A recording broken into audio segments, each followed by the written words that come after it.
जरा सोचो, तुम एक लग्जरी क्रूज शिप पर हो। चारों तरफ समुंदर है, कैबिन्स हैं, फूड है, म्यूजिक है और सब कुछ बिल्कुल नॉर्मल लग रहा है। लेकिन उसी शिप पर एक वायरस ऑलरेडी मूव कर रहा होता है। ना आवाज, ना स्मेल, ना वार्निंग। और जब तक लोगों को पता चलता है, 3 लोग मर चुके होते हैं। ये कोई मूवी नहीं, ये में 2026 का रियल आउटब्रेक है। और इस वायरस का नाम है हंता वायरस। अब सवाल यह है कि अगर यह वायरस इतना डेंजरस है तो लोग इस पर बात क्यों नहीं कर रहे? सिंपल जवाब यह है कि यह कोविड जैसा लाउड वायरस नहीं है। यह हर वक्त हेडलाइंस में नहीं आता, यह क्वाइटली अटैक करता है। सबसे डेंजरस बात यह है कि इसकी शुरुआत बिल्कुल नॉर्मल फ्लू जैसी लगती है। बुखार, थकान, बॉडी पेन, हेडेक, कभी वॉमिटिंग, कभी स्टमक पेन। इंसान सोचता है बस नॉर्मल फीवर है, लेकिन फिर अचानक सांस फूलना शुरू होती है, चेस्ट टाइट होता है, ऑक्सीजन गिरती है और पेशेंट आईसीयू तक पहुंच सकता है।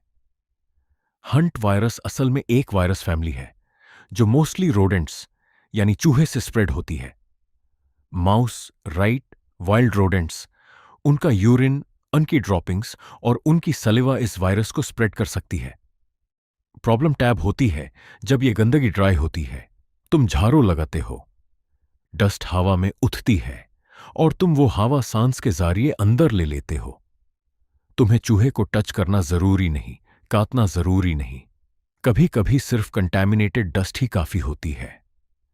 वायरस बॉडी में जाने के बाद कुछ दिन या हफ्तों तक साइलेंस में रह सकता है। कोई क्लियर साइन नहीं होता। फिर सिम्टम्स स्टार्ट होते हैं और पहले ये बिल्कुल फ्लू जैसा लगता है। इसी वजह से लोग लेट डॉक्टर के पास जाते हैं। जब ब्रीदिंग प्रॉब्लम स्टार्ट होती है तब सिचुएशन सीरियस हो चुकी होती है। एमवी हॉन्डियस क्रूज शिप के केस में जो स्ट्रेन आइडेंटिफाई हुआ वह एंडीज वायरस था। यह हंट वायरस की एक ऐसी टाइप है जो रेयर केसेस में पर्सन टू पर्सन भी स्प्रेड कर सकती है। लेकिन क्लियर बात समझो, यह कोविड की तरह इजीली हर जगह हवा में नहीं फैलता। इसके लिए यूजुअली क्लोज कांटेक्ट चाहिए होता है, जैसे सेम ग्लास यूज करना, सेम यूटेंसिल्स शेयर करना, close physical contact, body fluids या इनक्लोज्ड स्पेस में लंबा वक्त गुजरना। इसीलिए क्रूज शिप एक स्केरी सेटिंग बन गई। कैबिन शेयर्ड थे, डाइनिंग शेयर्ड थी, एयर शेयर्ड थी और लोग डेज तक एक ही एनवायरनमेंट में थे। अब ये नेक्स्ट पैंडेमिक है या नहीं? अभी तक जवाब है प्रॉबेबली नहीं। जनरल पब्लिक के लिए रिस्क लो है, लेकिन इसका मतलब ये नहीं कि इसे इग्नोर कर दिया जाए।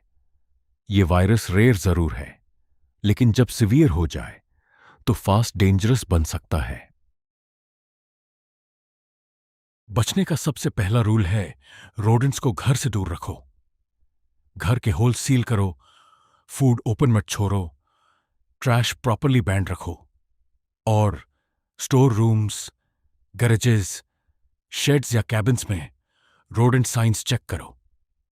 अगर माउस ड्रॉपिंग्स या गंदगी मिलती है तो कभी भी ड्राई झाड़ू मत लगाओ। रिपीट, ड्राई झाड़ू नहीं। ग्लव्स पहनो, मास्क पहनो, डिसइंफेक्टेंट स्प्रे करो, एरिया को गीला करो, फिर केयरफुली क्लीन करो।